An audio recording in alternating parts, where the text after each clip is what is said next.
Chief justice साहब को मैं ये बताना चाहता हूँ, ये मत समझे कि मैं पाकिस्तान आने से भाग रहा हूँ। मैं भाग कर कहाँ जाऊँगा? मैं यहाँ का बाशिंदा, मैं अंग्रेज़ बन जाऊँ? मैं नहीं बन सकता।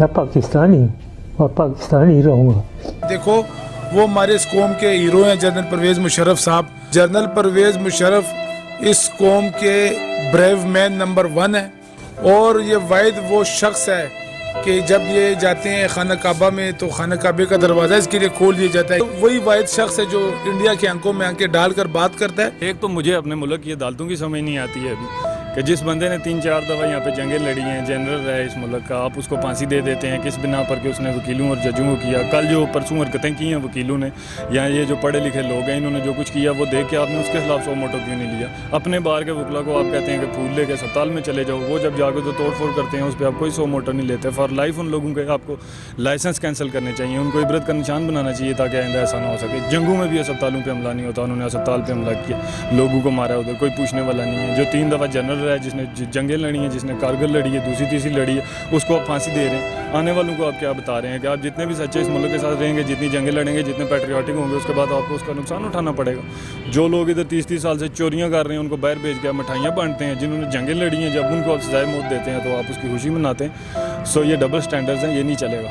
ये इस मुल्क की अदालतों को सोचना पड़ेगा कि उन्होंने क्या फ़ैसले करने हैं और कब करने हैं, किसके खिलाफ। अभी तो वो ऑलरेडी बहुत बीमार हैं जिसको आप सजाए मौत का कह रहे हो। जब वो सही थे, जब वो मतलब चीफ एग्जीक्यूटिव था, उस टाइम उसके तलवे चाटते थे, उसके मुंह से निकली हुई बातें उस टाइम कानून बन जाती थी। और फिर उस अकेले को क्यों दिया गया?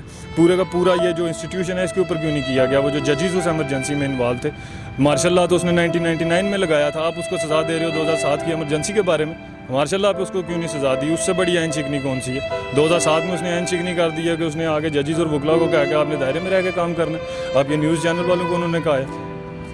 तो ये मुशर्रफ को जो ये इन्होंने कहा है ये सिर्फ एक बहुत बड़ा ब्लफ है जो हमारे मीडिया शुरू से करते आ रहे हैं और नेक्स्ट भी करते रहेंगे। ठीक है, बिल्कुल ये सरासर नाइंसाफ़ी है जो जनरल परवेज़ मुशर्रफ साहब को के ख़िलाफ़ ये आर्डर आया है। हम इस चीज़ की हमायत कभी भी नहीं करेंगे। देखें, बड़े बड़े लोग मौजूद हैं जिन्होंने मुल्क को लूटा है, जिन्होंने कौम का पैसा लूटा है। अगर उनके लिए फांसी नहीं है तो एक ऐसे अजीम लीडर के लिए फांसी का आर्डर बिल्कुल भी नहीं होना चाहिए जिसने मुल्क पाकिस्तान के लिए बेतहाशा कुर्बानियाँ दी हैं और बहुत सारी जंगें लड़ी हैं। ऐसे जर्नैल को फांसी क्या, तो वो हमारा हीरो होना चाहिए।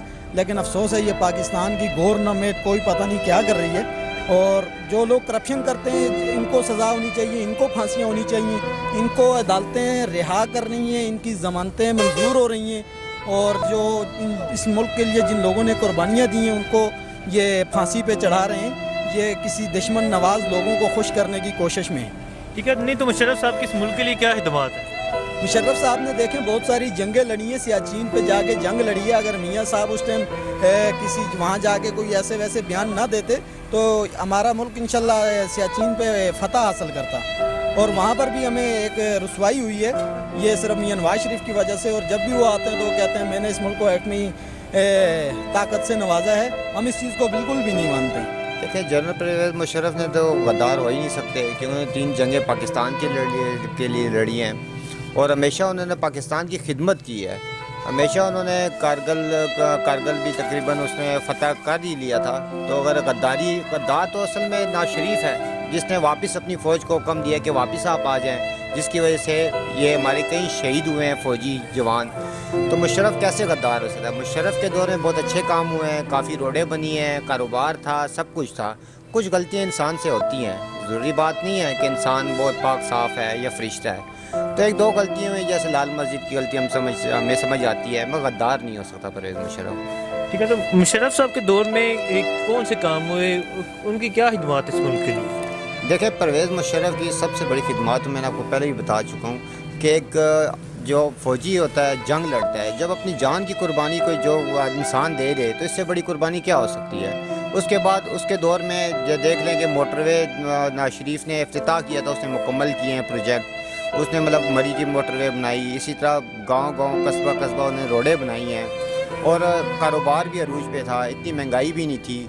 और तकरीबन उसने बहुत सी खिदमत ऐसी भी हैं कि जो मतलब आज तक जनरल ज़िया के बाद और किसी मतलब वज़ीर आज़म या सदर ने नहीं की। तो इस वजह से तो उसकी बहुत सारी खिदमत हैं और अल्लाह करे कि ये फ़ैसला चीफ जस्टिस साहब वापस ले लें اور رعایت دیں اس میں کوئی. مشرف صاحب نے اپنی جتنی بھی لائف ہے، اپنی جوانی، اپنا بڑھاپا، اپنی زندگی کے دن، اپنے زندگی کے رات، سب سے پہلے تو وہ ہمارے ہم نے جو جنگیں جیتی ہیں اس میں ایک عظیم ہیرو کے کردار اس نے پیش کیا. اس کے بعد دیکھو اس نے اپنی ساری زندگی اس ملک کے لیے وقف کی ہے، ٹھیک ہے نا. سرحدوں پہ لڑتے رہے ہیں. دیکھو اگر اللہ نے اس کو عزت دی ہے تو وہ مطلب اس نے اپنے خود عزت بنائی ہے. مطلب اس نے اس قوم کے لیے قربانیاں دی ہے. اس نے مطلب دیکھو اس کے ملک میں اس کے مشرف کے دور میں، مشرف کا آپ 10 سالہ دور آپ چیک کریں. میں دوبارہ یہ کہہ رہا ہوں کہ اس کے دور میں جتنے ترقیاتی کام ہوئے، ریسکیو 1122 ہو گیا، ٹھیک ہے نا، جتنے بھی مطلب فلائی ادارے آپ دیکھ لیں، ٹھیک ہے نا، اس کے دور میں اس نے جتنے بھی کام کیے مشرف نے وہ بہت اچھے کام کیے ہیں. اور مطلب اس کے دور میں آپ دیکھیں ڈرون حملے نہیں ہوا کرتے تھے پاکستان میں، اور مطلب حالات بہت بہترین حالات تھے پاکستان کے. ہر بندہ خوشحال زندگی گزار رہا تھا اور کامیاب زندگی گزار رہا تھا. اور اس کے جانے کے بعد جب مشرف نے لاسٹ ٹائم اپنے خطاب میں کہا تھا کہ میں تو جا رہا ہوں لیکن آپ مجھے یاد رکھو گے اور آپ میرے پیچھے پچھتاؤ گے کہ ہمارا کوئی لیڈر تھا. اور قسم اللہ کی یہ میں بالکل یہ ہم آن دی ریکارڈ کہہ رہا ہوں کہ بالکل اس کی بات صحیح تھی. وہ جو حالات تھے وہ اب نہیں ہے، اور قوم چاہ رہی ہے کہ مشرف دوبارہ آئیں اور مشرف کسی بھی صورت میں آئے. مطلب یہ نہیں کہ لازمی بات ہے کہ وہ مطلب ایک وزیر اعظم یا صدر کی شکل میں آئے. ہم کہتے ہیں کہ اس کو دوبارہ موقع دیا جاتا ہے کہ اس ملک کی خدمت کرے. جنرل پرویز مشرف صاحب کی پھانسی کے بعد میجر جنرل آصف غفور صاحب نے پریس کانفرنس کی ہے. انہوں نے یہ بیان دیا پرویز مشرف کسی صورت بھی غدار نہیں ہو سکتے، کیس میں آئینی اور قانونی تقاضے پورے نہیں کیے گئے. اس کے حوالے سے کیا کہتے ہیں آپ؟ اس حوالے سے میں یہ کہنا چاہوں گا کہ DGISPR میجر جنرل غفور صاحب نے بہت اچھا اقدام لیا اور انہوں نے بالکل زبردست بات کہی ہے. دیکھو وہ ہمارے اس قوم کے ہیرو ہیں جنرل پرویز مشرف صاحب. ہاں کچھ غلط فیصلے اس نے کیے ہیں اپنے دور حکومت میں، اور یہ مطلب صرف جنرل پرویز مشرف صاحب نے نہیں کیے، جتنے بھی ہمارے حکمران گزرے ہیں، جتنے بھی یہ دیکھو ہمارے مطلب اچھے اصحابہ کرام سے اور پیغمبروں سے غلطیاں ہو جاتی ہے، لیکن یہ بالکل غلط ہے کہ اس کو غداری کیس میں سزائے موت کی سزا دی جائے. جنرل پرویز مشرف اس قوم کے بریو مین نمبر 1 ہے. آپ اس کی رینکنگ چیک کریں، آپ جس طریقے سے اس کو مطلب اس کو جانچ پڑتال کریں اس کی زندگی پہ. وہ اس قوم کے ایک عظیم لیڈر گزرے ہوئے ہیں. انہوں نے پاکستان کو اب یہ جو سی پیک جو ہمارے ملک میں بننے جا رہا ہے اس کا سب سے پہلے جو افتتاح کیا جنرل پرویز مشرف صاحب نے کیا. اور یہ واحد وہ شخص ہے کہ جب یہ جاتے ہیں خانہ کعبہ میں تو خانہ کعبے کا دروازہ اس کے لیے کھول دیا جاتا ہے. یہ اس وجہ سے کہ انہوں نے جب وہاں پہ آپریشن کیا تھا خانہ کعبہ میں تو اس ٹائم جنرل پرویز مشرف صاحب میجر کی رینک پہ تھے اور وہ اس آپریشن کو لیڈ کر رہے تھے، اور بہت زبردست انداز سے انہوں نے وہ آپریشن لیڈ کیا اور وہاں پہ کامیاب کارروائی کی. تو وہ ایک عالمی لیڈر ہیں. اور دیکھو میری بات سنو، غدار وہ ہوتا ہے جو ملک سے غداری کرے. انہوں نے ہمیشہ اب بھی آپ اگر اس کے دور حکومت کے بعد اگر آپ چیک کریں تو اس نے وہی واحد شخص ہے جو انڈیا کے آنکھوں میں آنکھیں ڈال کر بات کرتا ہے اور اس کو ایک مطلب زوردار جواب دیتا ہے، ان کو تگڑا جواب دیتا ہے. ان کو مطلب ڈر والی بات اس میں آئی نہیں ہے، ٹھیک ہے نا. اگر اس نے اس ملک سے غداری کی ہو یا اس ملک کے کوئی مطلب آرمی میں اس نے کوئی مطلب اس نے غداری کی ہو تو پھر تو کوئی بات بنتی ہے اس کو سزائے موت. ہاں اس فیصلے میں انہوں نے میجر آصف غفور صاحب نے صحیح کہا، اس فیصلے میں رد و بدل ہونا چاہیے، ٹھیک ہے. اور میں تو یہ کہنا چاہوں گا کہ مطلب عدالتیں ہیں اس کو مطلب چیلنج ہونا چاہیے اس فیصلے کو بالکل چیلنج، اس کو مطلب چیلنج کرے اور انشاءاللہ تعالی اس کا اچھا رزلٹ نکلے گا اور انشاءاللہ مشرف صاحب کو انصاف ملنا چاہیے. یہ مطلب انصاف کے خلاف کام ہوا ہے اور ہم پوری قوم جو ہے نا ہم اس چیز پہ مطلب مشرف صاحب کے ساتھ ہیں کیونکہ وہ ایک عظیم لیڈر ہے اس قوم کے.